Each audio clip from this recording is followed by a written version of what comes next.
Akashvani tobacco free youth campaign 3.0 పై ప్రత్యేక ముఖాముఖిని వింటారు.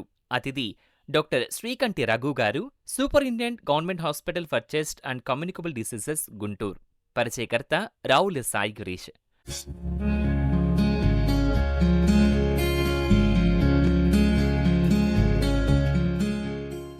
శ్రోతలకు నమస్కారం. ఈనాటి మన ప్రత్యేక పరిచయ కార్యక్రమానికి స్వాగతం. యువతే దేశ భవిష్యత్తు అని మనం ఎప్పుడూ చెప్పుకుంటూ ఉంటాం. కానీ ఆ యువత ఆరోగ్యవంతంగా, నికోటిన్, పొగాకు వంటి ప్రమాదకర అలవాట్లకు దూరంగా ఉంటేనే ఆ భవిష్యత్తు సుస్థిరంగా ఉంటుంది. ఈ ఆలోచనలతోనే దేశవ్యాప్తంగా కేంద్ర ప్రభుత్వం టొబాకో ఫ్రీ యూత్ క్యాంపెయిన్ 3.0ను ప్రారంభించింది. ఈ నేపథ్యంలో పొగాకు వినియోగం వల్ల కలిగే అనారోగ్య సమస్యలకు సంబంధించిన పూర్తి సమాచారం, యువతపై ఈ పొగాకు వినియోగ ప్రభావం ఎలా ఉంటుంది అన్న అంశాలకు సంబంధించిన పూర్తి వివరాలు మనకు అందించేందుకు ఈరోజు మనతో పాటు ఉన్నారు డాక్టర్ శ్రీకంఠి రఘు గారు, superintendent government hospital for chest and communicable diseases, Guntur నుంచి. సార్తో మనం మాట్లాడి మరింత సమాచారాన్ని విందాం. సార్ నమస్కారం. సార్ నమస్కారం సార్. ఆకాశవాణి శ్రోతలకి ధన్యవాదాలు. మేము ఈ చెప్పబోయేటువంటి క్యాంపెయిన్ గురించి, దాని లక్షణాల గురించి మీరు చివరి దాకా విని మీరందరూ కూడా దీంట్లో భాగస్వాములయ్యి మన యువతని పొగాకు నుంచి రక్షించాలని చెప్పి నేను కోరుకుంటున్నాను. సార్, కార్యక్రమంలో ముందుగా కేంద్ర ప్రభుత్వం ప్రారంభించిన టొబాకో ఫ్రీ యూత్ క్యాంపెయిన్ 3.0 దీని యొక్క ప్రధాన లక్ష్యం ఏంటంటారు? మన కేంద్ర ప్రభుత్వం వాళ్ళు పొగాకుకి యువత చాలా బలైపోతున్నారని చెప్పి తెలుసుకోవడంతో పొగాకు రహిత యువ సమాజాన్ని స్థాపించడానికి, యువ సమాజము పొగాకు బానిసలు కాకుండా ఉండటం కోసం అనేసి ఈ పొగాకు రహిత యువ ప్రచారం 3ని ప్రారంభించడం జరిగింది. అలాగే కేంద్ర ప్రభుత్వ ఆరోగ్య మరియు కుటుంబ సంక్షేమ శాఖ చేపట్టినటువంటి ఇది ఒక జాతీయ స్థాయి ప్రచార కార్యక్రమం. దీంట్లో ముఖ్యంగా మన ప్రధాన లక్షణం వచ్చేసి యువతను పొగాకు వాడ నుండి రక్షించటము. అలాగే ముఖ్యంగా యువత అనేది కాలేజీల్లో, విద్యా సంస్థలో చదువుకుంటుంటారు కాబట్టి ముఖ్యంగా పొగాకు రహిత విద్యా సంస్థలని ఆల్రెడీ మనకు అన్ని నిబంధనలు ప్రభుత్వం తీసుకొచ్చింది. ఆ నిబంధనలను కఠినంగా అమలు చేయడం మీద దృష్టి సారిస్తున్నారు. అలాగే ఇతర లక్షణాలు ఆల్రెడీ ఉన్నాయి కొన్ని. దాంట్లో ఏంటంటే సిగరెట్ మరియు పొగాకు ఉత్పత్తుల చట్టం అని 2003లో మన కేంద్ర ప్రభుత్వం వాళ్ళు తీసుకొచ్చారు. దాన్ని కూడా కఠినంగా అమలు చేయాలనే నిర్ణయం జరిగింది. ఇది ఇంకా ముఖ్యమైన విషయం ఏంటంటే విద్యా సంస్థలకి 100 గజాల పరిధిలో పొగాకు ఉత్పత్తులని నిషేధించడం అనేది చాలా ముఖ్యమైన విషయం అండి. ఎందుకంటే దగ్గరగా ఉన్నప్పుడు యువతలో అట్రాక్టివ్ కెపాసిటీ ఎక్కువగా ఉంటుంది కాబట్టి ముఖ్యంగా దానికి అట్రాక్ట్ అవడానికి దగ్గరగా ఉంటే అట్రాక్ట్ అవడానికి అవకాశాలు ఉంటాయి కాబట్టి 100 గజాల పరిధిలో ఎటువంటి పొగాకు ఉత్పత్తులని అమ్మకూడదని నిషేధం విధించడం జరిగింది. ఇంకో ముఖ్యమైన విషయం ఏంటంటే 18 ఏళ్ల లోపు వాళ్ళకు పొగాకు ఉత్పత్తులని అమ్మకూడదు అనేది కూడా ఒక భాగంగా దీంట్లో చేర్చడం జరిగింది. అందులో ముఖ్యంగా పొగాకు దుష్ప్రభావాల పైన కూడా యువతలో విస్తృతమైన అవగాహన కల్పించడము ఈ యొక్క పొగాకు రహిత యువత ప్రచారం మూడులో ముఖ్య భాగం. సార్, మనం కొన్ని నివేదికలను పరిశీలిస్తే కనుక యువతలో పొగాకు వినియోగం పెరుగుతుందని చెప్పి మనకి నివేదికలు కూడా చెప్తున్నాయి కదా సార్. మరి దీనికి ప్రధాన కారణాలు ఏమిటంటారు? సార్, ఇది మనకు కొంచెం ఆందోళన కలిగించే విషయమే. దాంతో పాటు కూడా మనం అర్థం చేసుకోవాలి. పొగాకు వల్ల వచ్చేటువంటి జబ్బులు కానీ, దాంట్లో వినియోగం వలన వచ్చేటువంటి ఇది కానీ యువతకి తెలియకపోవటం వలన దాంట్లో కూరుకొని పోవటం జరుగుతుంది. దీంట్లో అనేకమైనటువంటి పెరుగుదల కారణాలు ఉన్నాయి. ముఖ్యంగా సామాజిక, మానసికమైనటువంటి కారణాలుగా మనం చెప్పుకోవచ్చు 2 రకాలుగా. ముఖ్యంగా యువతకి ఎక్కువగా స్నేహితులు ఉంటారు. వాళ్ళ ఒత్తిడి అంటే సిగరెట్ తాగేవాడు, పొగాకు ఉత్పత్తులను వాడే స్నేహితుల్లో ఎవరైనా తాగుతుంటే వాళ్ళు చేసేటువంటి ప్రచారమే ముఖ్యంగా వీళ్ళకి మనసులోకి వెళ్ళిపోయి మనం కూడా తాగితే బాగుంటుంది, మనకు కూడా తాగితే ఒక రకమైన మనకు అట్రాక్షన్ ఉంటుందనే దానివల్ల దాంట్లోకి వెళ్ళిపోవడం జరుగుతున్నది. రెండోది మనకి ముఖ్యంగా సినిమా ప్రభావం అయితేనేమి, మీడియా ప్రభావం అయితే కూడా యువత మీద చాలా ఎక్కువ. ముఖ్యంగా ఇప్పుడంటే ప్రచారం చేసే హీరోలు కానీ, ప్రచారకర్తలు కానీ చాలా వరకు ఈ పొగాకు ఉత్పత్తులని ప్రచారం చేయడం తగ్గించారు. ఇప్పటికే ఇంకా కొన్ని జరుగుతున్నాయి. వాళ్ళ మనసు నచ్చిన హీరో తాగటం వల్ల కానీ, ఆ బ్రాండ్ని ప్రచారం చేయడం, దానికి ఈజీగా యువత అట్రాక్ట్ అయిపోయి దాన్ని తాగడానికి ఆస్కారం ఉంటుంది. ఇంకో ముఖ్యంగా ఏంటంటే ఇంట్లో ఉన్నటువంటి తల్లిదండ్రులు. అంటే మేము చాలా మంది పేషెంట్లు చూస్తుంటాం. రోగుల్ని అడుగుతుంటా. "నీకు ఎట్లా అలవాటయిందని?" వాళ్ళు అంటే మామూలుగా పల్లెటూరులో గాని వాళ్ళు చెప్పే ముఖ్యమైన కారణం ఏంటంటే, "మా నాన్న మంచం మీద పడుకొని సిగరెట్ తాగేవాడు. సిగరెట్ గాని, బీడీ గాని తాగి కిందేసేవాడు. ఆ మిగిలిన ముక్కల్ని మేము తాగుతూ ఉండి అట్లా అలవాటైపోయి అట్లా దానికి బానిసైపోయినాం" అని చెప్తుంటారు. సో, కాబట్టి ముఖ్యంగా ఇప్పుడు యువతలో చదువు మీద, ఉద్యోగాల మీద ఒక రకమైనటువంటి ఒత్తిడి పెరిగిపోతుంది. సో, ఆ ఒత్తిడి నుంచి ఉపశమనం కోసం కూడా కొందరు దీనికి ఎక్కువ అలవాటు అవ్వడం జరుగుతున్నది. కాబట్టి అలాగే తల్లిదండ్రులే కాదు, సమాజము, ప్రచారకర్తలు, ప్రచారం చేసేటువంటి పొగాకు ఉత్పత్తుల కంపెనీలు కూడా యువతకి అట్రాక్టివ్‌గా లేకుండా ఉండేటువంటి ప్రచారం చేస్తూ ఉంటే, యువత దానికి అట్రాక్ట్ కాకుండా ఉంటుంది. దానివల్ల మన యువతని మనం రక్షించుకునే వాళ్ళం అవుతాం. సరే, ఈ పొగాకు వినియోగం పెరుగుతుండడం వల్ల శ్వాసకోశ వ్యవస్థపై కలిగే ప్రధాన ప్రభావాలు ఏమిటంటారు? దీర్ఘకాలంలో ఊపిరితిత్తుల ఆరోగ్యంపై దాని ప్రభావం ఎలా ఉంటుందంటారు? ఇది చాలా మంచి ప్రశ్న. సో, మన ఊపిరితిత్తులు చూడలేం కాబట్టి, ఊపిరితిత్తులను గాని మనం గాని అర్థం చేసుకోవాలంటే, ఒక చెట్టు లాంటిది. తిరగబెట్టిన చెట్టు. కాండము అనేది మన శ్వాసనాళం. చిన్న చిన్న కొమ్మలనేవి చిన్న చిన్న శ్వాసనాళాలు. చెట్టు ఆకులొచ్చేసి మన శ్వాసగోళ. సో, మన చెట్టు ఎట్లా బతకాలంటే, చెట్టు చేసే పనేముంది? ఆకుల ద్వారా గాలిలో ఉండే కార్బన్ డయాక్సైడ్ పీల్చుకొని, చెట్టుకు కావాల్సినటువంటి ఆహారాన్ని అందించేసి ఆహారం వల్ల ఏర్పడిన కార్బన్ డయాక్సైడ్‌ని బయటకు వదిలేస్తాం. సో, ఆక్సిజన్‌ని మనం పీల్చుకుంటాము. మన శరీరానికి శక్తి వస్తుంది.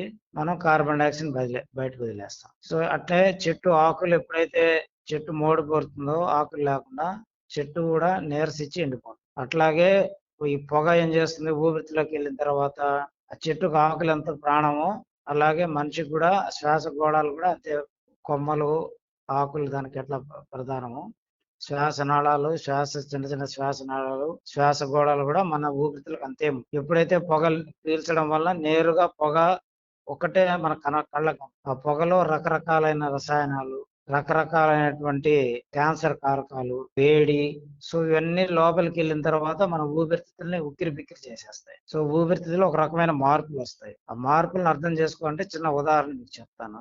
ఇప్పుడు కంట్లో నలక పడిందనుకోండి, మొదలేమవుతుంది?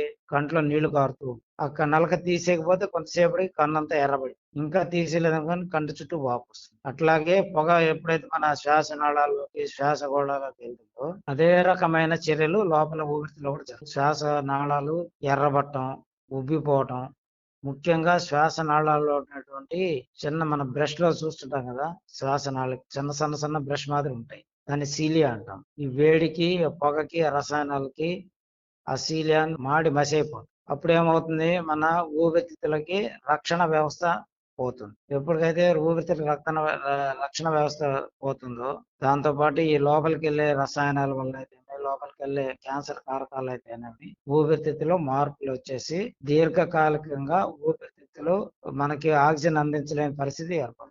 శ్వాసనాళాల్లో ఎర్రగా రావటం, వాపు రావటం, కళ్ళ ఉత్పత్తి కావడం జరుగుతుంది. శ్వాసగోళాలు అంతా కరిగిపోయి పెద్ద అయిపోయి మనకి ఆక్సిజన్ అందించలేని పరిస్థితి ఏర్పడుతుంది. సో, ఇటువంటి మార్పులన్నీ ఊపిరితిత్తులో చాప కింద నీరులా జరిగిపోతాయి. మన కంటకు కనపడవు. ఇమ్మీడియేట్‌గా పొగ వలన మనకు వచ్చేటువంటి లక్షణాలేమి కనపడవు కాబట్టి అవి తాగుతూ పోతాం. మనకు జబ్బు ఎప్పుడైతే వస్తుందో అప్పుడే దాని గురించి ఆలోచిస్తాం. ఎవరైతే రోజుకి 20 సిగరెట్లు, బీడీలు గాని ఏదైనా ఒకటి తాగే వాళ్ళకి సీఓపీడీ రావడానికి ఆస్కారం ఎక్కువగా ఉంటుంది. అంతకంటే ఎక్కువ సిగరెట్లు తాగే వాళ్ళకి క్యాన్సర్ రావడానికి అవకాశాలు ఎక్కువుంటాయి. దాంతో పాటు మీకు ఇందాక చెప్పినట్టు మనకి రక్షణ వ్యవస్థ పోతుందని చెప్పాం కదా! రక్షణ వ్యవస్థ పోయినప్పుడు న్యూమోనియా రావడానికి అంటే ఇన్ఫెక్షన్స్ ఎక్కువగా రావడానికి, టీబీ రావటానికి పొగ తాగే వాళ్ళలో ఎక్కువ అవకాశాలుంటాయి. కాబట్టి పొగ అనేది మనము ఎప్పుడైతే ఆపుతామో అప్పుడే మన ఊపిరితిత్తులకి రక్షణ ఏర్పడుతుంది. సార్, మనం చూస్తూ ఉన్నాము సిగరెట్లు, బీడీలు కాకుండా ఇప్పుడు యువత ఏం చేస్తున్నారంటే వ్యాపింగ్ వైపు అలవాటును పెంచుకుంటూ ఉన్నారు. అసలు వ్యాపింగ్ అంటే ఏమిటి? దీని ప్రభావం యువతపై ఎలా ఉండబోతుందంటారు? సో, వ్యాపింగ్ అంటే ఏం లేదు సార్. మనకి మామూలుగా బీడీ గాని, సిగరెట్ గాని, చుట్ట గాని కొంచెం మొతకగా కనిపిస్తుంది. ఇప్పుడొచ్చే యువతకి ఫ్యాషనబుల్‌గా ఉండట్లేదు. సో, ఫ్యాషనబుల్‌గా ఉండటం కోసము ఈ సిగరెట్లు లేకపోతే మంచి వాసనొచ్చేటువంటి లిక్విడ్స్ ఇది కూడా దేనిదంటే పొగాకులో ఏమైతే ఘన పదార్థం దాన్నే ద్రవ పదార్థంలోకి మారుస్తారు. అంటే లిక్విఫై చేస్తాం. అవి చేసినప్పుడు ఏమవుతుంది? దానిలో ఏమేమి అవుతాయో ఇవి కూడా దీంట్లో కూడా అయ్యే ఉంటాయి. మనోళ్ళు ఏమనుకుంటారు దీంట్లో ఏం లేదు కదా! మనకేం కాదు కదా! అంటారు. కానీ సిగరెట్ తాగినా, బీడీ తాగినా, చుట్ట తాగినా దాంట్లో ఏవైతే విషకారకాలు, మనకి జబ్బును కలుగజేసే లక్షణాలు, క్యాన్సర్ కారకాలు ఉంటాయో దీంట్లో కూడా అన్నీ ఉంటాయి. దీంట్లో ఏందంటే లిక్విడ్ ఉంటుంది కాబట్టి దాన్ని వేడి చేస్తే మన ఏరోజాల్ మాదిరిగాని అంటే పొగ కనపడదు. కాబట్టి పొగ లేదు కదా మనకేం కాదనుకో. పొగ లేనటువంటి లోపలికెళ్ళి మనకి అవైతే ఏమేమైతే మనకు కలుగజేస్తాయో అవన్నీ దీన్ని కూడా కలుగజేస్తాయి. కానీ దాంట్లో ఏందంటే అవి చూడటానికి బాగుండవు కాబట్టి అవి తాగకుండా ఇప్పుడు ఫ్యాషనబుల్‌గా వస్తున్నాయని చెప్పి తాగడం యువతలో కొంచెం ఎక్కువవుతున్నది. వీళ్ళేందంటే దానికి బానిస అయిపోతారు కాబట్టి ఇంక కంటిన్యూయస్‌గా ఆపకుండా తాగుతూ వస్తారు. తాగుతూ వచ్చినప్పుడు దాంట్లో పర్మనెంట్‌గా చేంజెస్ ఏర్పడతాయి. పర్మనెంట్ చేంజెస్‌గా ఏర్పడినప్పుడు ఏమవుతాయి? శ్వాసనాళాల్లో వాచిపోవటము, శ్వాసనాళం వ్యాసార్థం తగ్గిపోవటము, అట్లాగే దాంట్లో కళ్ళె ఉత్పత్తి చేసే గ్రంథులు ఏర్పడి కళ్ళెను ఉత్పత్తి చేయటము. దాంతో పాటు ఈ ఆల్వియోలై అంటే శ్వాసగోళాలు ఇందాక చెప్పుకున్నాం కదా! శ్వాసనాళాల్లో అదంతా వేడికి, రసాయనాలకి కరిగిపోయి ఒక 10 మిలియన్స్ ఉండాల్సినయి 5 మిలియన్స్‌కి పోతాయి. 5 మిలియన్స్‌కెళ్ళినప్పుడు అయి సైజ్ పెరుగుతాయి, నంబర్ అప్పుడేమవుతుంది మనం తీసుకున్న గాలి, ఆక్సిజను ఊపిరితిత్తుల నుంచి రక్తంలోకెళ్ళదు. రక్తంలోకెళ్ళాల్సినటువంటి దగ్గర మనకి ఆక్సిజన్ లోపలికెళ్ళదు కాబట్టి రోగికి ఆయాసపడడం జరుగుతుంది. అలాగే కళ్ళె ఉత్పత్తి అవ్వడం జరుగుతుంది. ఆయాసపడడం. ఈ 3 లక్షణాలు దాంతో పాటు ఆల్రెడీ మనం 40-50 క్యాన్సర్ కారకాలు. క్యాన్సర్ కారకాల్లో ఎప్పుడైతే మన ఊపిరితిత్తులోకెళ్తాయో, ఊపిరితిత్తుల్లో ఉండేటువంటి జన్యువులు డీఎన్ఏ అంటాం కదా! ఆ డీఎన్ఏని దెబ్బతీస్తాయి. ఎప్పుడైతే మనకి నార్మల్ డీఎన్ఏ ఎప్పుడైతే దెబ్బతిండిపోతుందో ఊపిరితిత్తుల్లో కంట్రోల్ అప్పుడేమవుతుంది? కణాల ఉత్పత్తి ఎక్కువైపోయి క్యాన్సర్‌గా మారగలుగుతాం. దాంతో పాటు ఈ ఆస్మా ఉండే వాళ్ళకి ఆస్మా ఎక్కువైపోతుంది. దాంతో పాటు ఇప్పుడు కొత్తగా మనకి ఇంటర్స్టిషియల్ లంగ్ డిసీజెస్ అని వస్తున్నాయి. అవి కూడా రావడానికి అవకాశాలు కాబట్టి పొగ అనేది ఊపిరితిత్తుల్లో రకరకాల జబ్బులు రావడానికి కారణాలు అవుతున్నాయి కాబట్టి మనము దాని జోలికి వెళ్లకుండా ఉంటే మన ఊపిరితిత్తులని కాపాడుకునేవాళ్ళం. సార్ మనం రెగ్యులర్‌గా చూస్తూ ఉంటాము. ఏంది అంటే గనక ఒకసారి వారు పొగాకుకి అలవాటు పడితే దానిని మానడం చాలా కష్టమవుతుందని చెప్పి వారే చెప్తూ ఉంటారు గదా! సో, దీనికి శాస్త్రీయంగా ఎందుకు అలా మానడం కష్టమవుతుందంటారు? అంటే దాంట్లో చాలా రకాలు ఉంటాయండి. దాంట్లో ముఖ్యంగా మనకు వచ్చేసేంటిది నికోటిన్ అనేది ఒకటి. ఆ నికోటిన్ చాలా శక్తివంతమైనది. అది ఒకసారి గాన తగులుకున్నది అంటే ఇంక మనల్ని వదలదు. అది ఎంత ప్రమాదకరం అంటే మనకి దాన్ని హెరాయిన్, నికోటిన్ అంత వాటి కూడా పోల్చుకోవచ్చు. ఈ ఇది చేసే ఇదేంటంటే ఒకసారి మనం సిగరెట్ గాని, బీడీ గాని పీల్చామనుకోండి 10 సెకండ్స్‌లో అది బ్రెయిన్‌కి చేరిపోతుంది నికోటిన్. బ్రెయిన్‌లోకి ఎప్పుడైతే నికోటిన్ చేరిపోతుందో ఒక రకమైన డోపమిన్ అనే అది ఒకటి రిలీజ్ చేస్తుంది. దాన్ని ఫీల్ గుడ్ ఫ్యాక్టర్ అంటారు. దాన్ని మనం తెలుగులో చెప్పుకోవాలంటే ఆనంద రసాయనం అని తెలుగులో చెప్పుకోవచ్చు. ఎప్పుడైతే మనకి ఆనంద రసాయనం మెదడులో ఉత్పత్తి అవుతుందో ఒక రకమైన తాత్కాలిక ఆనందము లేదా మనకి ఏకాగ్రత పెరిగినట్టుగా, ఒత్తిడి తగ్గినట్టుగా ఒక రకమైన గుడ్ ఫీల్ ఫ్యాక్టర్ ఒకటి క్రియేట్ చేస్తుంది. దాంతోటి ఏందంటే అది మామూలుగా సిగరెట్ పీల్చిన గంట, 2 గంటల వరకు ఆపేస్తుంది. మనకి ఎప్పుడైతే బ్రెయిన్ లో డోపమిన్ తగ్గిపోగానే ఆనంద రసాయనం తగ్గిపోతుంది ఆటోమేటిక్. ఎప్పుడైతే తగ్గిపోతుందో వెంటనే మన బ్రెయిన్ ఏం చేస్తుంది? మళ్ళా నాకు నికోటిన్ కావాలని చెప్పి ప్రేరేపించడం జరుగుతుంది. అట్లా కంటిన్యూస్ గా ప్రేరేపిస్తూ ఉండేది ఎవరైతే మానసికంగా దృఢత్వం లేకుండా ఉంటారో వాళ్ళు ఆటోమేటిక్ గా దానికి లొంగిపోతారు. ఎప్పుడైతే వాళ్ళు మాటి మాటికి ఆనందకరమైన ఫీలింగ్ కోసం ప్రయత్నించడం వల్ల ఈ డోపమైన్ దీన్ని మాటి మాటికి తాగాలని మన బ్రెయిన్ ఎప్పుడైతే సిగ్నల్స్ ఇస్తుందో ఒక రకంగా చెప్పుకోవాలి కిక్ అన్న కిక్ కోసం అన్నట్టుగా మనం వెంటనే తాగాలనిపిస్తుంది. ఇప్పుడు ఎప్పుడైతే ఒకసారి మనకి దీనికి అలవాటు ఈ నికోటిన్ లో ఇంకో లక్షణం ఏంటంటే ఒకటేమో అడిక్షన్ అంటే బానిసత్వం అంటారు ఆల్మోస్ట్ మన తెలుగులో చెప్పుకోవాలంటే.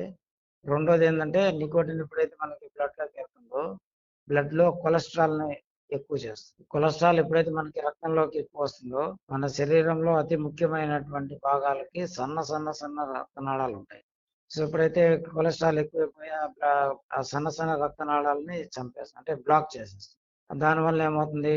మనిషికి హార్ట్ అటాక్ రావడం గానీ, కంటి చూపు పోవటం గానీ, కిడ్నీలో ప్రాబ్లమ్స్ రావడం గానీ, ఇట్లా శరీరంలో మనం ఏ భాగం తీసుకున్నా గానీ, ఎక్కడైతే సన్న సన్న సూక్ష్మ నాళికలు ఉంటాయో అయన్నీ బ్లాక్ అయిపోయి, ఆ అవయవానికి జబ్బు రావడానికి అవకాశాలు ఎక్కువగా ఉంటాయి. దానివల్ల మనకి ఆ విత్‌డ్రావల్ అనే దీన్ని ఎప్పుడైతే మనం అలవాటు పడతామో, ఆ కిక్ కోసం మనం ప్రయత్నం చేసే ప్రతి ప్రయత్నము ఒక సిగరెట్‌కి విలువ.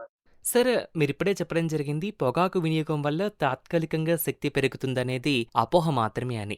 మరి ఈ అపోహ వెనుక ఉన్న వాస్తవం ఏంటంటారు సార్? అంటే అపోహ అంటే ఇప్పుడు వాడికి ఒక రకమైన కిక్ వచ్చిన తర్వాత ఆ కిక్‌కి వాడు అలవాటు పడిపోతాడు. మనం అది తాత్కాలికమైన ఇదేనా గానీ ఆ తాగే వాళ్ళు చెప్పేదేంటంటే అది లేకపోతే నేను ఉండలేను. అది మళ్ళా మళ్ళా నన్ను ప్రేరేపిస్తున్నది అంటారు. సరే ఒకవేళ ఆపి చూడంటారు. ఆపి చూస్తే దాన్ని మనము విత్‌డ్రావల్ లక్షణాలంటారు. విత్‌డ్రావల్ అంటే ఎప్పుడైతే మనం ఆపేస్తామో మనిషిలో ఒక రకమైన మార్పు ఒక ఇదే వస్తది. ఎట్లా అంటే తీవ్రమైన చిరాకు పడిపోవటం, ఆందోళన పడటం, నిద్ర రాకపోవటం, ఏకాగ్రత కోల్పోవటం, మళ్ళా మళ్ళా తాగాలనే తీవ్రత ఎక్కువయ్యే కొద్దీ ఈ రకమైన లక్షణాలుంటాయి. సో, ఈ లక్షణాలు ఎవడైతే తట్టుకోలేడో వెంటనే మనం ఉపశమనం చెందాలా, వెంటనే ఈ లక్షణాలను తగ్గించుకోవాలని వెంటనే మళ్ళా తాగడం జరుగుతుంది. ఒక విషవలయం మాదిరిగా తయారయ్యింది. తిండి తిన్నా, ఆహారం తీసుకున్నా శరీరానికి శక్తి వస్తుంది. అలాగే ఇది తీసుకుంటే ఓన్లీ మెదడుకి ఆ ఫీలింగే వస్తుంది గానీ శక్తి రాదు. సో, ఆ ఫీలింగ్ కోసం ఎప్పుడైతే ఎవరైతే ఉంటారో దాంట్లో ఇరుక్కోరు. దానివల్ల మనిషి తెలుసుకోవాల్సిందేంటంటే దీనివల్ల మనకి ఒక రకమైన ఫీలింగే కానీ దీనివల్ల మనకి నిజమైన శక్తి కాదు అని యువత అర్థం చేసుకున్నప్పుడే దాని నుంచి మనం తొందరగా బయటికి రావాలని ఆలోచన చేస్తాం. సార్ మరి ఈ పొగాకు వాడకం మానేందుకు అందుబాటులో ఉన్న వైద్య చికిత్సలు, కౌన్సెలింగ్ సెంటర్లు లేదా నికోటిన్ రీప్లేస్‌మెంట్ థెరపీల గురించి ఒకసారి చెప్తారా? ఇది ముఖ్యంగా మనం మానసిక దృఢత్వము, సంకల్ప బలము అని అనుకుంటాం. ఉన్న మనిషి మాత్రమే మన ఈ వ్యసనాల నుంచి బయటపడడానికి జరుగుతుంది. సో, దానికి తోడు ఎవరైతే మానసిక దృఢత్వం లేకపోవటం, ఆపాలనుకోని ప్రయత్నాలు చేస్తున్నా ఆపలేకపోవటం, అటువంటి వాళ్ళకి కౌన్సెలింగ్ అనేది చాలా ముఖ్యమండి. అంటే వాళ్ళకి తెలియాలి. మనకి పొగాకు అనేది దానివల్ల వచ్చేటువంటి దుష్ప్రభావాలేంది? దాన్ని తాగడం వల్ల మనలో ఓన్లీ మీరు ఇందాక మనం చెప్పుకున్నట్టుగా అది ఒక అపోహ మాత్రమే. నిజంగా దానివల్ల శక్తి రాదు. దానివల్ల ఆరోగ్యం చెడిపోవటమే కానీ, దానివల్ల మనకేం ఉపయోగం లేదు.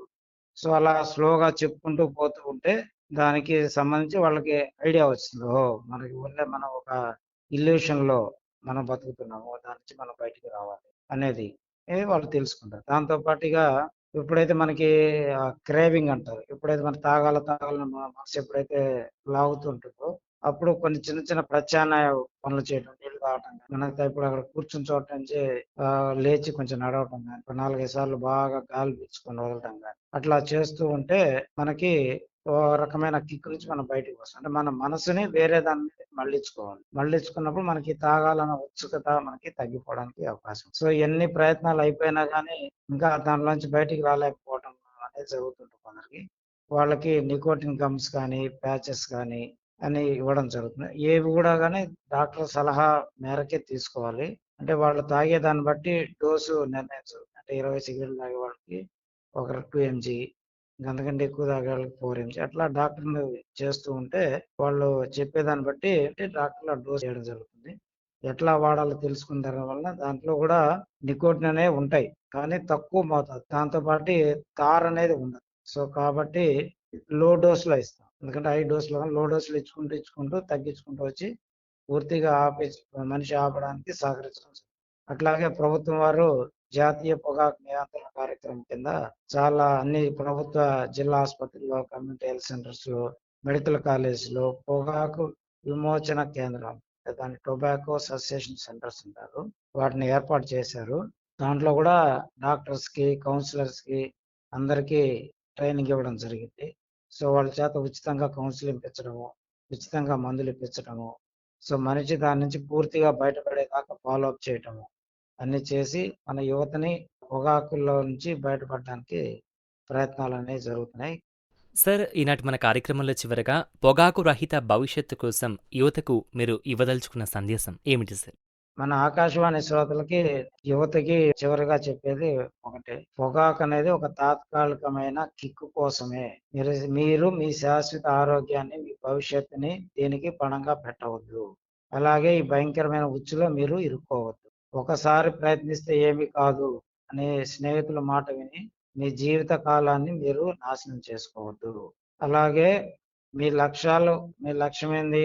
లక్ష్యాన్ని నిర్ణయం చేసుకొని ఆ లక్ష్యాన్ని చేరుకోవటం కోసం మీ ఆరోగ్యాన్ని కాపాడుకోండి. అలాగే ఇంకా వేరే ఇతర విషయాలు క్రీడల్లో గానీ, లేకపోతే ఇంకో దాంట్లో గానీ మీరు రాణించేదానికి ప్రయత్నం చేయండి. వ్యాపింగ్ అనేది కూడా చాలా ప్రమాదకరమైనది. దాన్ని సురక్షితమైనదిగా అనుకోని దాంట్లో మీరు ఆ విష వలయంలో ఇరుక్కోవద్దు. మీ ఊపిరితిత్తులు చాలా విలువైనవి. వాటిని పొగతో నింపకండి. ఊపిరితిత్తులు పొగతో నిండినటువంటి డస్ట్‌బిన్ కాదు. మీ యొక్క శరీరానికి కావలసినటువంటి ఆక్సిజన్ మీకు అందించేటువంటి అవయవం. కాబట్టి అది ఎంతో విలువైనది. దాన్ని మీ దురలవాట్లకి, మీ బానిసత్వానికి, ఊపిరితిత్తుని బలి చేయొద్దు. ఆనందం కోసమనో, ఒత్తిడి కోసమనో పొగాకు మీద ఆధారపడటం, స్నేహితులు అట్లాంటి వాళ్ళతోటి తాగే వాళ్ళకి దూరంగా ఉండటం చేసుకోండి. మీ ఆరోగ్యకరమైన మార్గాల్ని ఎంచుకోండి. మీరు మీ వ్యసనానికి ఎంత దూరంగా ఉంటే మీ ఆరోగ్యం అంత బాగుంటుంది. అలాగే మీ తల్లిదండ్రులకి మీరు ఇచ్చేటువంటి అతిపెద్ద బహుమానం ఏంటంటే మీరు పొగాకు రహితమైనటువంటి ఆరోగ్యాన్ని మీరు కాపాడుకోవడం. కాబట్టి ఫైనల్‌గా మీరు చేయాల్సింది పొగాకుని తిరస్కరించండి. జీవితాన్ని ఎంచుకోండి. Say no to tobacco. Choose your happy life. Sir, ఈరోజు మీరు మన ఈ ప్రత్యేక పరిచయ కార్యక్రమంలో పాల్గొని టొబాకో ఫ్రీ యూత్ క్యాంపెయిన్ 3.0కి సంబంధించిన పూర్తి వివరాలు మన ఆకాశవాణి శ్రోతలకు, ముఖ్యంగా యువతకు అందించినందుకు మీకు మరోసారి ధన్యవాదాలు సార్. ఆకాశవాణి శ్రోతలకి మరొకసారి ధన్యవాదాలు తెలియజేస్తున్నాను. మీరందరూ ఇదన్నీ విన్నందుకు, విని పాటించాలని మనసారా కోరుకుంటున్నాను.